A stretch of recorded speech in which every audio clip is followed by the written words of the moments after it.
special episode of the Drawing Animal Podcast with Wesley Bear.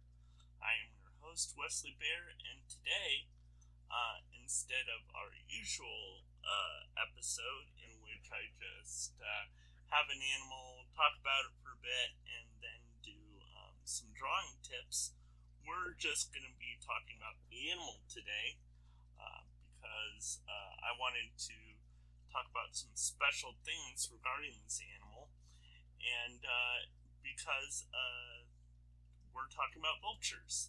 And tomorrow, after you hear this recording, it will be International Vulture Day, September 7th, which is tomorrow. So, we are going to talk about vultures in general, and then we're going to talk about the species of vulture I chose to draw for this episode, and then we're going to talk about some vulture conservation stuff and threats to vultures, because not many people are aware of just exactly the dangers posed currently to vultures, and it's important to be conservationally aware of some of these animals and what's going on. So we'll be talking about that as well.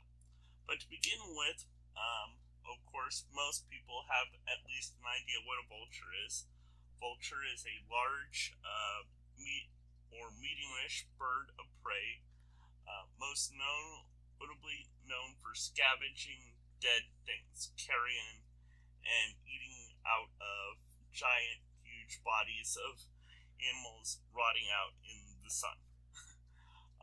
Most vultures are medium-sized to large size. It kind of just depends on the species.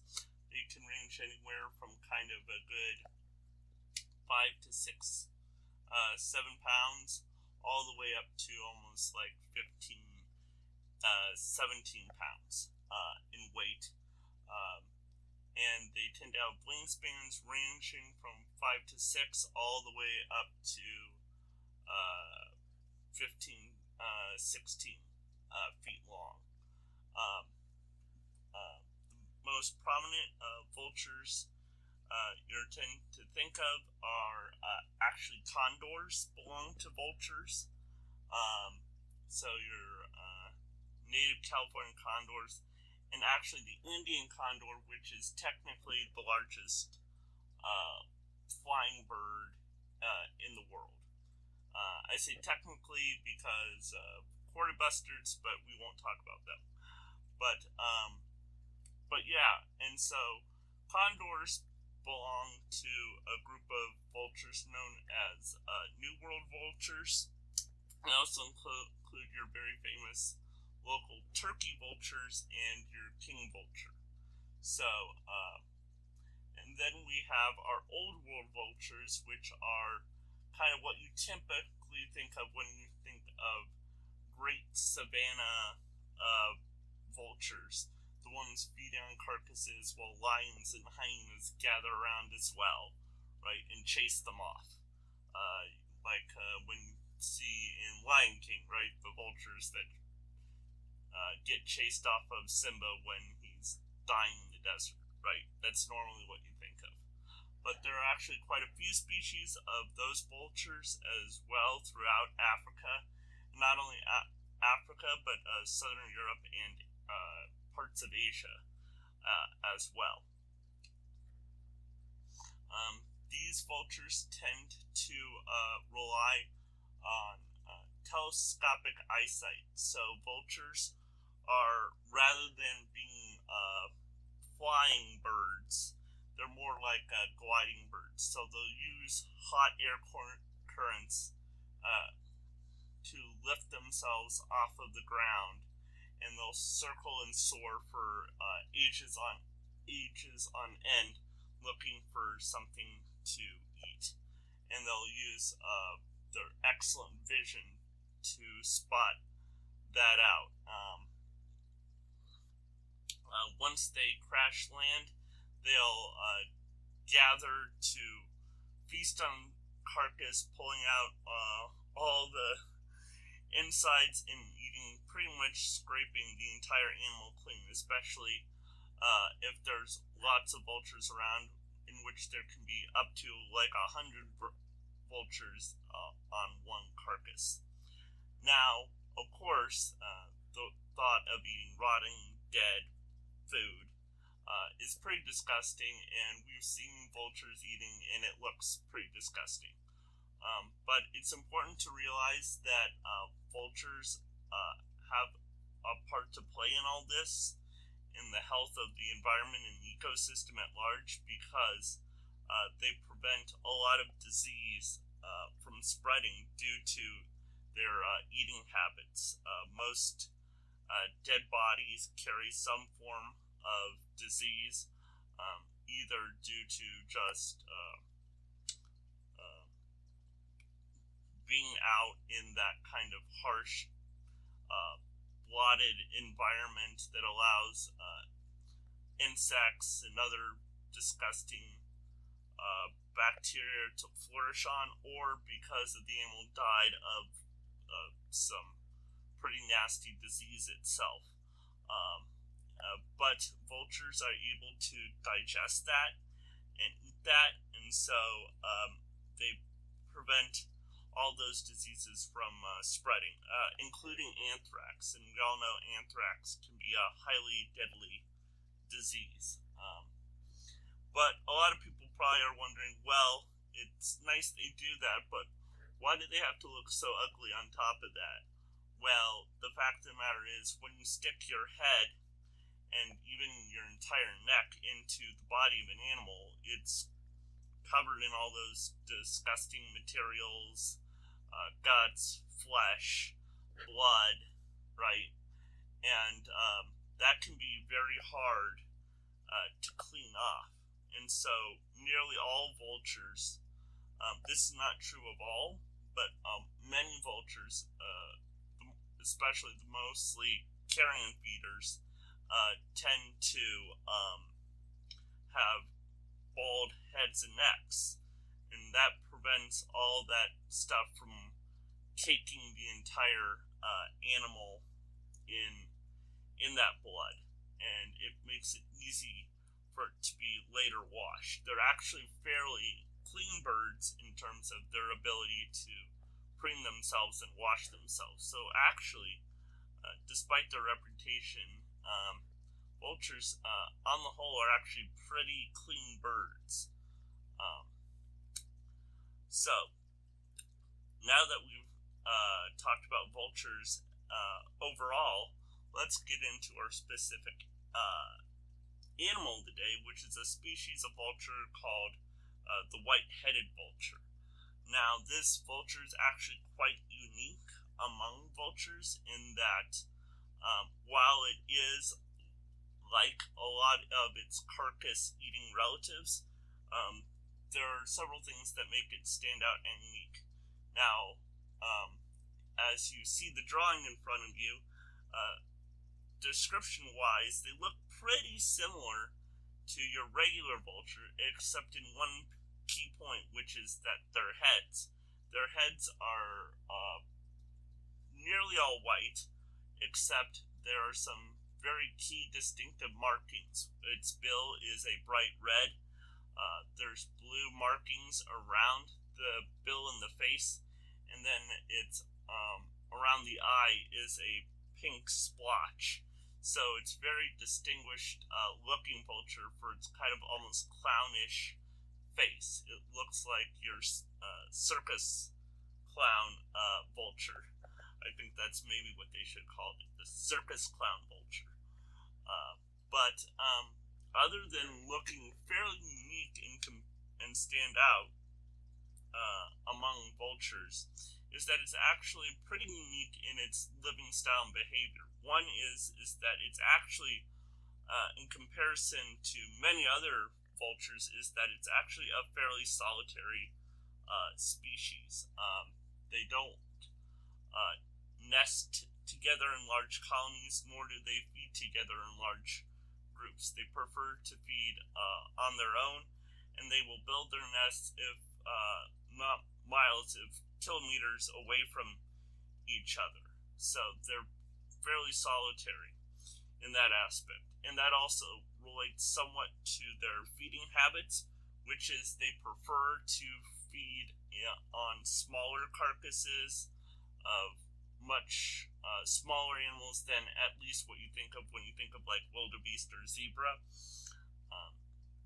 So some of those smaller animals like carcasses of rabbits or smaller antelope. But the other thing that makes them stand out is beyond eating dead meat, they will actually hunt for food. They're one of the few vulture species that actually does this. They will eat and hunt snakes, lizards, small mammals, even pigs, small baby pigs, and other birds. So definitely unusual for that kind of animal.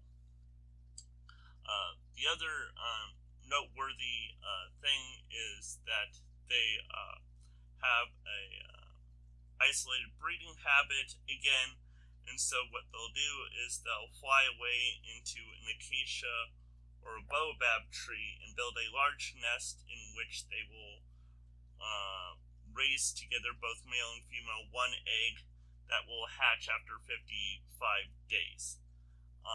They will also, unlike their carcass-eating relatives, tend to rip apart meat and feed it directly to their babies rather than regurgitate meat. Most vultures feed by method of regurgitation. White-headed vultures do not. So that's another distinctive lifestyle of white-headed vultures. Now, the other reason I wanted to bring up specifically white-headed vultures is that they are actually a very rare species. There's only about 10,000 white-headed vultures left in the world, with only about 3,000 in South Africa. Despite this species actually being pretty widespread in sub-Saharan Africa, they can be found from east to west across Africa and almost the entire length of Africa as well, from South Africa almost to the border with the Sahara Desert. So, but it's very scatteredly distributed animal, to the point where there is only about 10,000 of these vultures left in the wild. But unfortunately, this does not just apply to white-headed vultures, but nearly all vultures.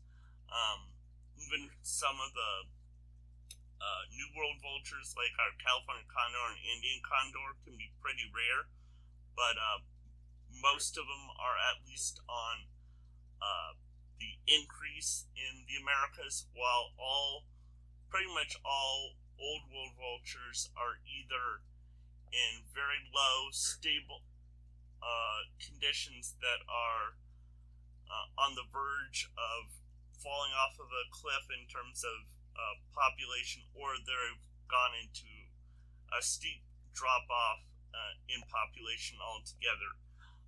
It's estimated 75% to 95% of all African vultures have disappeared within the last 30 years, and this has also occurred among some Indian vulture species, to where one of the species, I believe it's the slender-necked, I'm trying to remember, 99% of its population from a region has disappeared entirely as well.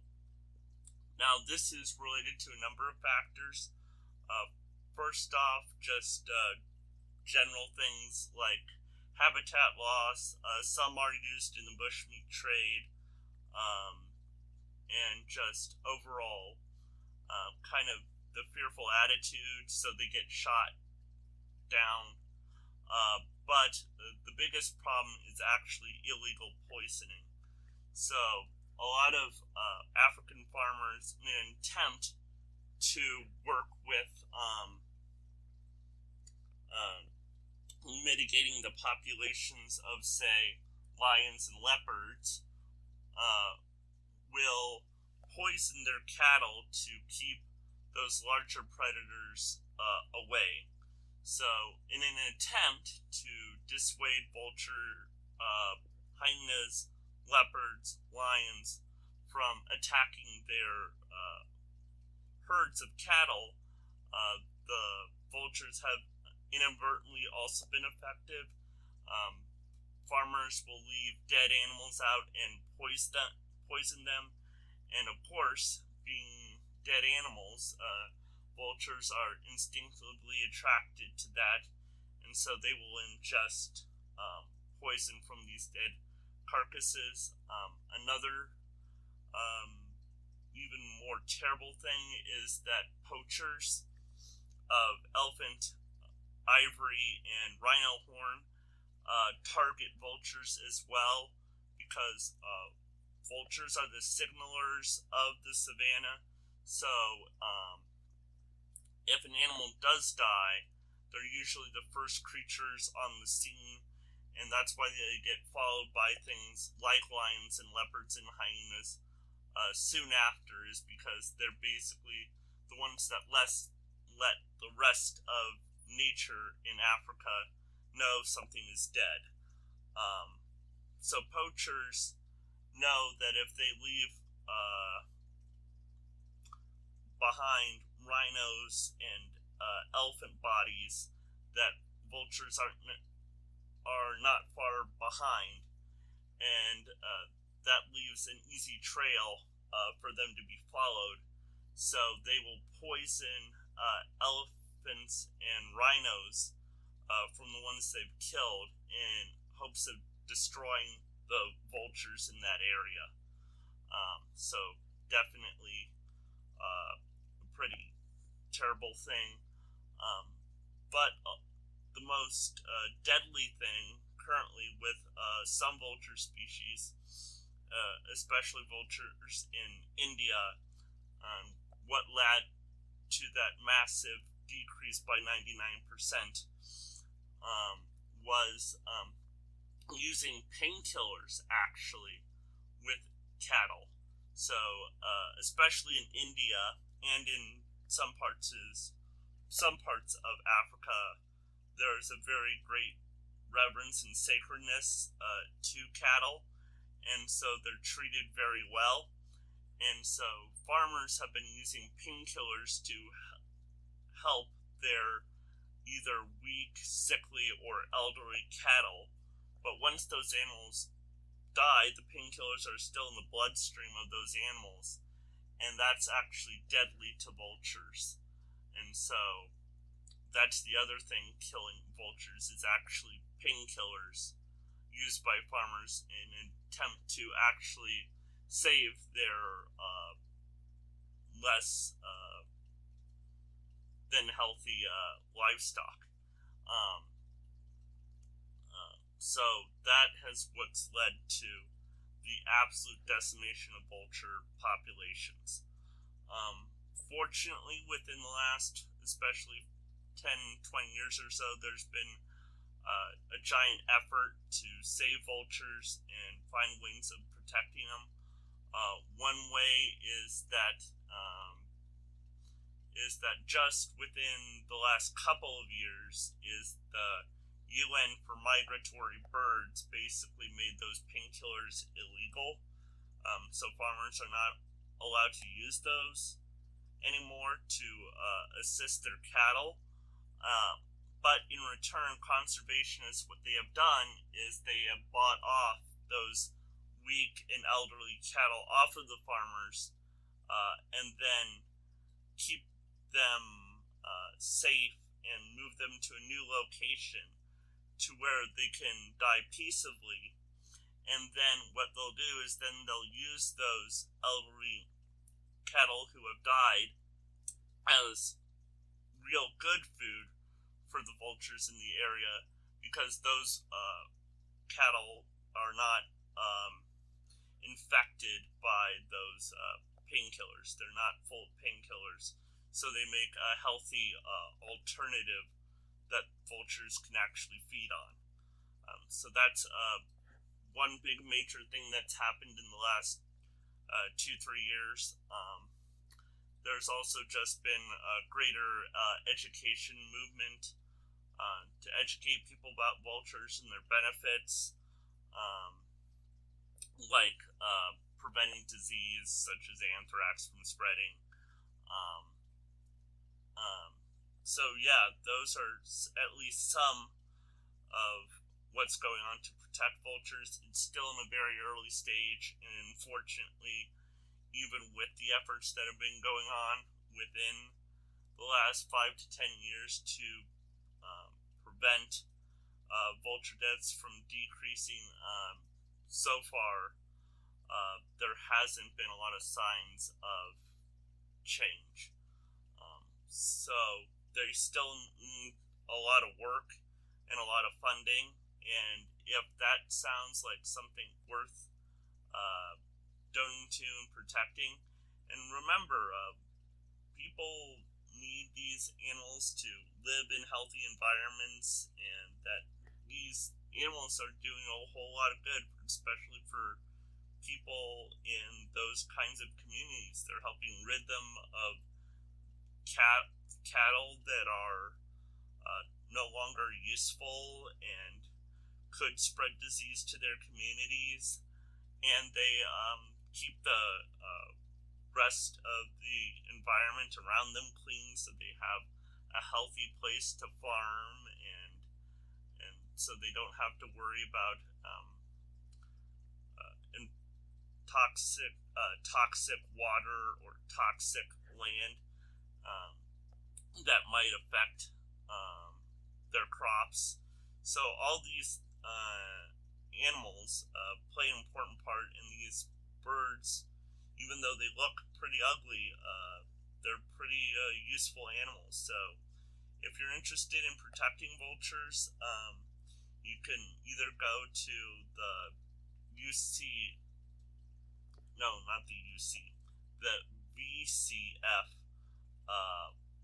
Foundation, which is designed to help protect vultures, but specifically vultures in southern Europe, particularly the bearded vulture being one of them. But the major organization where you can look to support vultures is called the Peregrine Fund.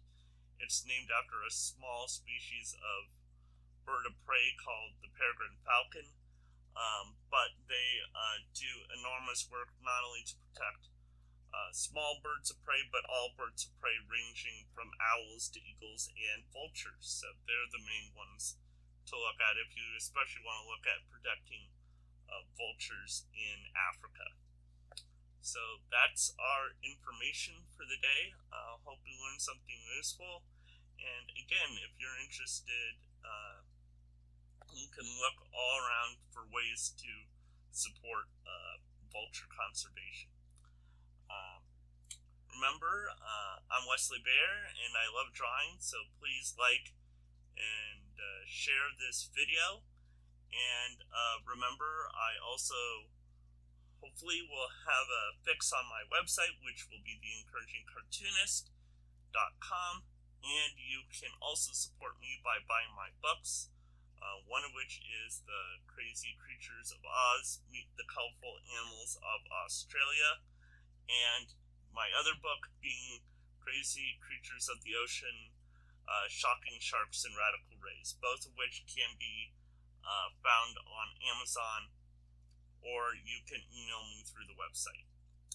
Well, thanks for listening. Enjoy nature, even vultures, and enjoy fun drawing. Have a wonderful rest of your day.